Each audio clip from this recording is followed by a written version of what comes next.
اهلا بكم مستمرين مع بعض في الفونكس. وقبل ما تبدا انصحك ان انت تشترك عندي وتسمع كل الفيديوز اللي قبل كده. My beautiful language، لغتي الجميله، اللغه العربيه. اللغه العربيه فيها حرفين، حرف الذال والحركات بتاعته ذا ذي ذو مع السكون، وحرف الثاء مع الحركات بتاعته ثا ثي ثو مع السكون. هل الحرف ده او الحرف ده موجود زيهم في الانجليزي؟ لا، مش موجود زيهم في الانجليزي. طيب احنا يهمنا الصوت نفسه، الساوند. موجود الساوند ده في الانجليزي والساوند ده في الانجليزي؟ يس. طيب بنكونهم ازاي؟ بنكون الصوتين دول ازاي؟ How to make these sounds. بص يا سيدي، حرف التي مع حرف الاتش جنب بعض كده يعمل ساوند الث او الذا اهو. لا سحر ولا شعوذه.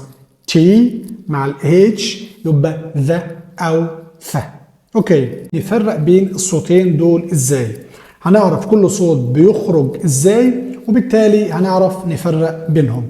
اول صوت، صوت الث، هتطلعه ازاي؟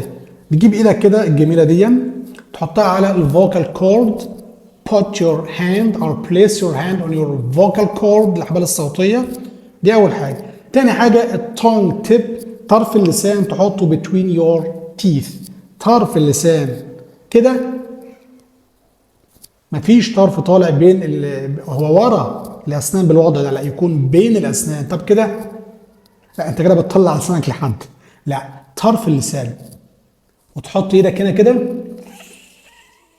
طلعها كده. ادي الساوند ث او يبقى ده الث. طيب وانت شفت فيه اهتزاز هنا ولا ليه؟ بقول لك اصلا حط ايدك هنا. يعني هما لما العلماء بتوع الفونكس بيقول لك حط ايدك هنا وتحس ان في فايبريشن ولا مفيش، في اهتزاز ولا مفيش؟ مفيش. اوكي، يبقى ده voiceless. voiceless ث voiceless. اوكي. طيب ذا تحط ايدك برضو نفس اللي انت عملته المره اللي فاتت وتطلع شايف الزنه اللي هنا دي؟ تحط ايدك هتحسها، والزنه او الصوت ده هيطلع بين الاسنان العلويه وطرف اللسان من فوق، مش من تحت، مش من هنا. كده. اوكي. وخلي بالك اللي شفايفك ملهاش دخل بالصوتين دول. تمام. اوكي. طيب في فايبريشن قلنا كده؟ في فايبريشن. خلاص طلعت الفايبريشن زي لوكا 1200. طيب يبقى ده فويسد. اخد امثله بقى على صوت ث.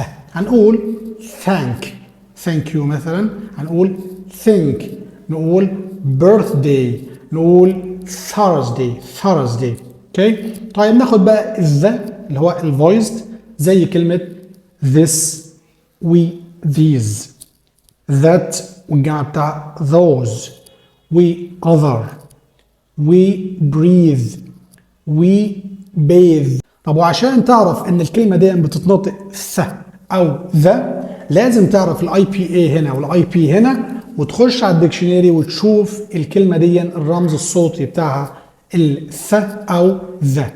ومع الممارسه الكتير وتكون انت محتك باللغه، هتبص وانت بتقرا مش هتبقى محتاج ان انت تشوف الديكشنري، لانك انت تعرضت للكلمه اكتر من مره. في نهايه الفيديو ما تنساش تعمل لايك وشير. Thanks much.